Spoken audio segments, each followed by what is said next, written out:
Saya bilang kalau ada anak-anak ini, saya bilang sama istri saya, yang saya lihat butuh untuk menikah, saya nggak butuh ijazahnya. Lebih baik bagi saya pribadi, coba ibu renungin ya, jangan dipaksakan, bukan sebuah, ini ijtihad saya. Saya bilang saya lebih baik mendatangkan sepiring buat anak mantu saya di atas meja saya, sehingga anak saya aman, dibandingkan saya biarkan dia bergaul bebas. Ada banyak keluhan masuk ke HP saya soalnya. Ada mahasiswa yang mengatakan, Ustadz, kami ini sudah kena fitnah di kampus, nggak bisa tahan syahwat. Ada yang terus terang bahasa sama saya, laki-laki. Setiap lihat perempuan saya terganggu, akhirnya saya sering onani, bahasanya. Ini bahasa vulgar dia ya, tapi saya sampaikan agar kita paham. Ternyata ada anak-anak yang tidak bisa lagi membahasakan ke orang tuanya. Mau bicara nikah, mana bisa kau nikah? Kau mau berikan makan apa orang? Loh, subhanallah, gitu kan? Emang Anda nggak bisa berikan makan anak mantunya? Sambil dibuatin program. Sambil dibuatin program setelah itu. Program apa, diberikan modal. Tapi anak ini sudah aman, tanggung jawab kita aman. Perhatikan hadis Nabi ya. Siapa yang membina anaknya sampai menikah, baginya surga. Hadis ini. Artinya apa? Tugas kita sampai menikah. Jangan disembarangin gitu. Kesian loh. Kadang-kadang terutama anak laki-laki umumnya, anak perempuan biasanya masih dilepas oleh orang. Anak laki-laki dibiarin. Nanti sudah sarjana nih, umurnya sudah 25 tahun. Nanti nak, tunggu dulu punya rumah, tunggu dulu punya mobil. Ini umur berapa mau menikah? Kebutuhan biologis dia nggak bisa dibendung. Nggak bisa dibendung. Itu sudah fitrah. Ini egois nih orang tuanya seperti ini. Nggak boleh. Biarin menikah, gitu kan? Nanti sekolahnya nggak selesai. Siapa yang bilang? Saya tahu ada teman-teman saya menikah waktu kami masih mahasiswa di Madinah. Selesai itu prestasinya bagus. Kuliah di Madinah istrinya dibawa. Bahkan ada yang sampai selesai S1 tuh punya anak di kota Madinah. Ada. Tapi nggak ada masalah buat mereka. Cuman hidupnya jauh lebih tentram gitu. Ada banyak kasus tuh saya berikan masukan jemaah saya. Nikahkan anak-anak. Baik Ustaz, belum punya kerjaan. Anda punya pendapatan nggak? Punya. Baik. Ini cari anak yang sepadan, yang bisa menikah dengan anak kita, yang bisa bimbing, sepadan sama dia lah, gitu kan? Bisa sefaham, sebahasa. Insya Allah berdoa sama Allah, Allah akan tuntun. Setelah itu kita buatin program. Banyak yang ikutin ini, akhirnya berhasil. Anak mantunya diikutkan di perusahaannya, kerja daripada orang lain. Baik, kasih gaji orang ini, ajarkan dia. Akhirnya betul-betul berjalan. Dan hampir semuanya berhasil. Tidak ada masalah, gitu kan? Ini kadang-kadang masalah sepele, cuman banyak mengganggu kehidupan orang dalam rumah tangganya, tapi dia tidak faham, kan gitu. Jadi menerlambatkan pernikahan anak-anak yang sudah cenderung dengan lawan jenis, perbuatan yang akan membuat banyak tambahan PR buat kita. Kita harus hati-hati, luar biasa. HP-nya belum yang telepon-teleponan, belum yang nonton film nggak benar, belum ini. Karena dia tidak bisa kontrol itu. Kenapa nggak dinikahkan? Ada subhanallah orang tua berhasil menikahkan anaknya masih muda. Begitu menikah, anak laki-lakinya dia bilang sama saya, Ustaz, anak laki-laki saya ini dulunya kayak anak-anak. Setelah saya nikahkan, dia merasa punya istri, punya tanggung jawab, langsung jadi dewasa. Berubah total anak laki-laki itu.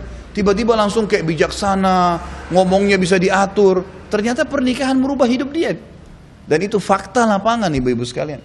Nggak boleh kita membangkang. Kalau ibu membangkang tentang poin ini, keluar dari jalur, akhirnya memaksa anak kita terjerumus seperti umumnya sekarang anak-anak. Iya dia berkedok, iya, tapi di belakang perbuatannya luar biasa.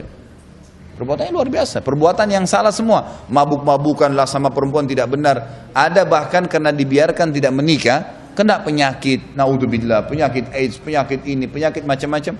Karena dia tidak bisa kontrol dirinya. Jadi perintah Nabi SAW untuk menikahkan anak muda adalah kata rahasia perbaikan kehidupan sosial. Jenjang masyarakatnya akan baik. Sekali lagi, kalau anak kita memang bisa ngontrol, dia sampai sarjana memang dia masih tenang, kita lihat bisa kecenderungan, tidak ada masalah. Alhamdulillah gitu kan. Saya bicara ini yang sudah nggak bisa dikontrol, maka solusinya adalah pernikahan, gitu kan. Ini juga diambil daripada sabda Nabi SAW tadi, wahai sekalian anak-anak muda, generasi muda. Saya tidak bicara menikah kecil ya, saya bicara menikah muda. Beda, gitu kan. Jadi menikahkan anak-anak kita yang muda, jenjang muda tuh dari balik ke atas, gitu kan. Saya sudah kasih tadi tolok ukurnya. Gitu. Jadi memang dia sudah dewasa, udah bisa membimbing, udah bisa dan segalanya itu seterusnya. Juga poin penting, anak-anak kalau mau menikah ibu-ibu sekalian, jangan diberikan kursus rumah tangga yang dia akan jalani 50-70 tahun dalam 1 jam. Ada orang tua, begitu mau malam pertama anaknya, sini nak, 1, 2, 3, 4, 5, 6, 7, 8, 100. Anaknya ini padat semua. Yang mana yang dia mau jalanin? Bu, cicil. Loh iya, anak-anak perempuan, saya kasih contoh bagaimana saya coba di anak-anak saya. Anak saya masih SD, saya sudah sering bicara pernikahan dengan dia. Saya bicara pernikahan dalam arti kata apa? Globalnya. Nak, kamu perempuan, satu waktu kamu dewasa kamu akan menikah. Saya selalu menggunakan kata-kata menikah supaya dia faham kalau dia butuh laki-laki menikah, bukan yang lainnya. Dia udah faham dari kecil itu. Nanti, oh ini Umi lagi buat makanan ya? Iya. Nanti kalau kamu juga menikah nak, kamu akan buatin suami kamu. Dia faham dari sekarang itu. Jadi poin demi poin, poin demi poin. Dia pada saat menikah, walaupun umur 17 tahun, 18 tahun sudah matang dia. Dia udah tahu. Jangan kursus padat 1 jam untuk 50 tahun. Nggak bisa. Ada orang gitu, dudukin anak perempuannya begini, kamu harus begini. Malam itu lah ya, belum dia tegang mau hadapin suaminya, malam itu nggak ngerti harus buat apa. Ini sudah padat poin-poinnya dan harus begini, kamu harus begini, kamu harus begitu. Nggak bisa. Cicil semua itu. Dari sekarang, dari kecil mereka sudah dibicarakan. Bukan aib dalam rumah tangga saya, Bu. Anak saya masih SD mengatakan, abati itu ayah. Kalau nanti saya menikah, dia bilang gitu, anak saya SD. Nanti saya begini ya, lebih baik dia ngomong sama kita ya, daripada dia ngomong sama temannya. Saya tanggapin positif. Istri saya pertama bilang, masa dia harus bicara masalah pernikahan masih SD? Biarin dia ngomong. Dan kita yang berikan penjelasan orang tuanya, pasti akan tepat jawabannya. Dibanding kalau dia, enggak kamu masih anak-anak, jangan ngomong itu. Dia akan penasaran selama keluar pertanyaan dari mulut anak kita sesuatu, Bu, jangan tidak dijawab ya. Walaupun kita anggap itu fatal, tetap jawab. Jawab dengan cara memberikan penjelasan yang benar. Karena kalau kita tidak jawab, dia akan cari sendiri jawabannya.